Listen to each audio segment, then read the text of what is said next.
بسم اللہ الرحمن الرحیم۔ السلام علیکم پیارے دوستو، ہمارے چینل اسلامک انفارمیشن میں آپ سب کو خوش آمدید۔ پیارے دوستو، یہ واقعہ ہے ایک ایسے برگزیدہ پیغمبر کا جن کو سمندر میں ڈال دیا گیا اور جن کو ایک دیو ہیکل مچھلی نے نگل لیا۔ آخر آپ سے ایسی کون سی خطا سرزد ہوئی تھی کہ جس کی وجہ سے آپ کو کافی دنوں تک مچھلی کے پیٹ میں رہنا پڑا، اور آپ کئی دنوں تک اس دیو ہیکل مچھلی کے پیٹ میں رہے، اور آخرکار آپ نے کون سی ایسی دعا پڑھی کہ جس کی وجہ سے اللہ تعالیٰ نے آپ کو اس آزمائش سے نجات عطا فرمائی اور آپ کئی دنوں کے بعد اس مچھلی کے پیٹ سے باہر آئے؟ پیارے دوستو، یہ واقعہ حضرت یونس علیہ السلام کی زندگی کے بارے میں ہے، جس کے بارے میں ہم آپ کو آج بتانے والے ہیں۔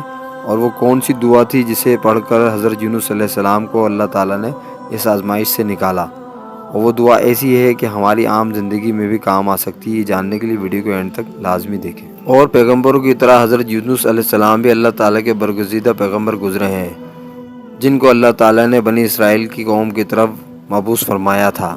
اور یاد رہے کہ بنی اسرائیل وہ واحد قوم ہے جس کی طرف اللہ تعالیٰ نے بے شمار انبیاء کرام کو مبعوث فرمایا تھا، اور آپ علیہ السلام کو اللہ تعالیٰ نے نبوت عطا فرمائی، اور آپ علیہ السلام کو عراق کے شہر نینوا میں دین حق کی دعوت دینے کا حکم فرمایا۔ اللہ تعالیٰ نے جب حضرت یونس علیہ السلام کو نبوت عطا فرمائی تو اس وقت آپ کی عمر مبارک 28 سال تھی۔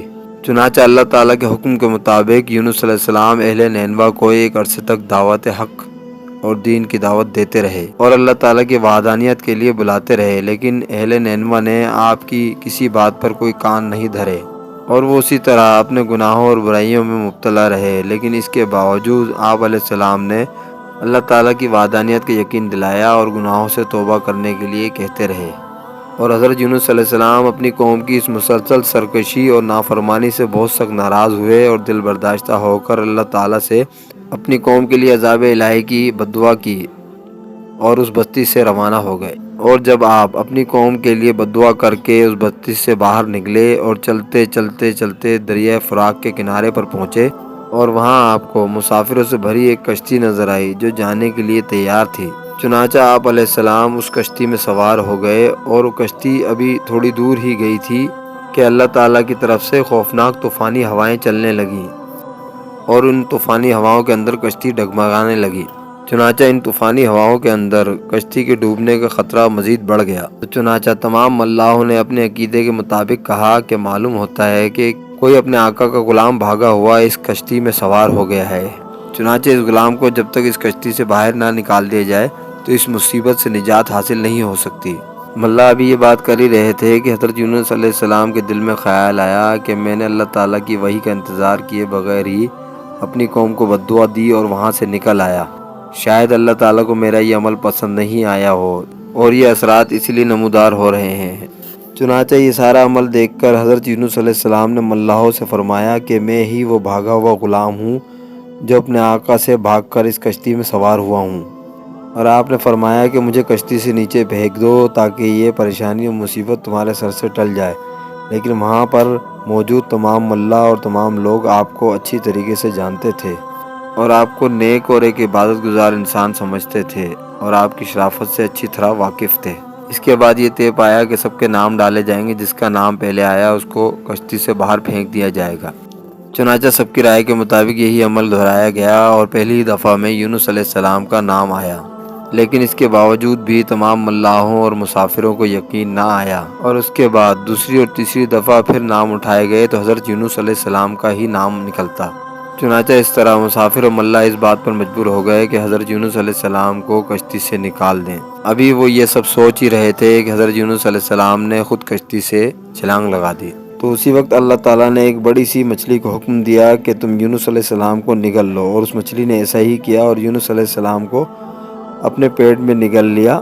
حضرت یونس علیہ السلام جب اس بستی سے چلے گئے تھے تو آپ علیہ السلام نے ان لوگوں کو عذاب الہی کی پیشگوئی بھی کی تھی، اور حضرت یونس علیہ السلام کے جانے کے بعد ان بستی والوں کو عذاب الہی کے اثرات نمودار ہونے شروع ہوئے، تو ان کو یقین آیا کہ حضرت یونس علیہ السلام صحیح فرما رہے تھے۔ چنانچہ عذاب الہی کے اثرات دیکھ کر وہ لوگ پریشان ہوئے اور ایک دوسرے سے کہنے لگے کہ حضرت یونس علیہ السلام کی بات غلط نہ تھی، اور حضرت یونس علیہ السلام اللہ تعالیٰ کے سچے پیغمبر ہیں۔ چنانچہ ان لوگوں نے اللہ تعالیٰ سے سچے دل سے توبہ کی اور اپنے گناہوں کی مغفرت کے لیے دعائیں مانگی، اور اللہ تعالیٰ کی وحدانیت پر ایمان لے آئے۔ تو اللہ تعالیٰ سے اس عذاب کے ٹلنے کی دعا کرنے لگے اور اللہ تعالیٰ نے ان کی یہ دعا قبول فرما لی اور ان کو اس عذاب سے محفوظ رکھا۔ اور میرے دوستو، ادھر حضرت یونس علیہ السلام اللہ تعالیٰ کے حکم سے مچھلی کے پیٹ میں زندہ تھے اور بنا وحی کے اپنی قوم کو چھوڑ کے آنے پر نادم تھے اور شرمندہ تھے اپنی خطا پر، اور اللہ تعالیٰ سے دعائیں کر رہے تھے۔ اس وقت حضرت یونس علیہ السلام نے یہ دعا پڑھی تھی: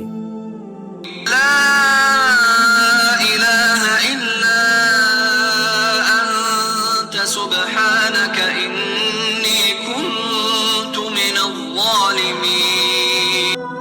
اور اللہ تعالیٰ نے آپ کو اس آزمائش سے نجات بخشی، اور جب آپ مچھلی کے پیٹ سے باہر آئے پھر اللہ تعالیٰ نے مچھلی کو حکم دیا کہ حضرت یونس علیہ السلام کو سمندر کے کنارے پر چھوڑاؤ، تو آپ کی حالت بہت کمزور تھی اور آپ زمین پر گر گئے۔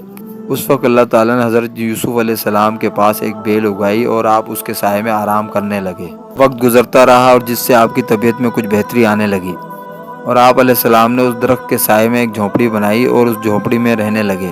چنانچہ کچھ عرصے کے بعد وہ بیل سوکھنے لگی۔ یہ ماجرا دیکھنے کے بعد حضرت یونس علیہ السلام بہت رنجیدہ ہوئے اور پریشان ہوئے، کیونکہ حضرت یونس علیہ السلام اس بیل سے بہت محبت کرنے لگ گئے تھے۔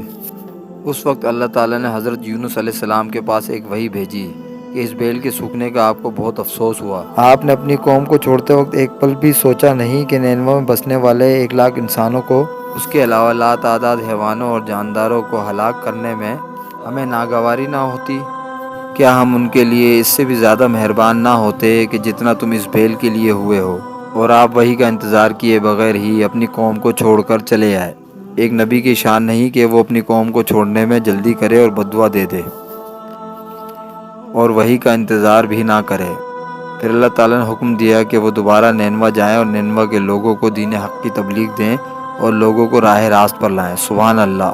چنانچہ حضرت یونس علیہ السلام دوبارہ اللہ تعالیٰ کے حکم پر نینوا چلے گئے اور وہاں کے لوگوں کو تبلیغ دینے لگے، اور وہاں کے لوگ حضرت یونس علیہ السلام کو دیکھ کر بہت ہی خوش ہوئے اور ان سے دین کی تبلیغ لینے لگے۔ تو میرے پیارے دوستو، اس واقعے سے ثابت ہوتا ہے کہ اللہ اپنے بندوں سے کتنی محبت کرتا ہے، چاہے وہ بندے اس کو مانتے ہوں یا نہ مانتے ہوں، لیکن اللہ تعالیٰ وقت دیتا ہے ہر چیز کے لیے، اور اللہ تعالیٰ بلا وجہ اپنا عذاب مسلط نہیں کرتا۔ اللہ تعالیٰ ہم سب کو بھی راہ راست پر چلنے کی توفیق عطا فرمائے۔ آمین ثم آمین۔